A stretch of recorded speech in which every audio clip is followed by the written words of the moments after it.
ബോച്ചയ്ക്ക് ജാമ്യം ലഭിച്ചു. ഞാൻ എന്റെ സന്തോഷം മറച്ചു വെക്കുന്നില്ല. എനിക്കതിൽ സന്തോഷം തന്നെയുണ്ട്, ഇല്ലെന്നൊന്നും പറഞ്ഞിട്ട് കാര്യമില്ല.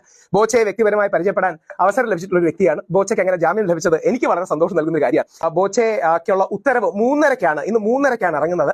അതിനുശേഷം അദ്ദേഹത്തിന് 3:30-ഓടുകൂടി ഇറങ്ങുമെന്നും അതിനുശേഷം അദ്ദേഹത്തിന് പുറത്തു വരാൻ കഴിയുമെന്നുണ്ട്. ജസ്റ്റിസ് PV കുഞ്ഞികൃഷ്ണനാണ്, അദ്ദേഹം അധ്യക്ഷനായ ബെഞ്ചാണ് ഈ കാര്യം വന്നത്.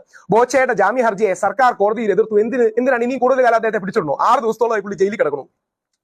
പ്രതി നടിയെ തുടർച്ചയായി അപമാനിച്ചെന്നും നിരന്തരം അശ്ലീല പരാമർശം നടത്തിയെന്നും പ്രോസിക്യൂഷൻ ചൂണ്ടിക്കാട്ടി.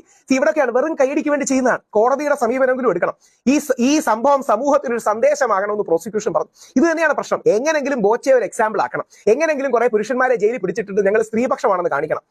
നല്ലൊരു മറുപടി ഹൈക്കോടതി കൊടുത്തു. രാഹുൽ ഈശ്വർ കേട്ടോ, നല്ലൊരു മറുപടി ബഹുമാനപ്പെട്ട ഹൈക്കോടതി കൊടുത്തു.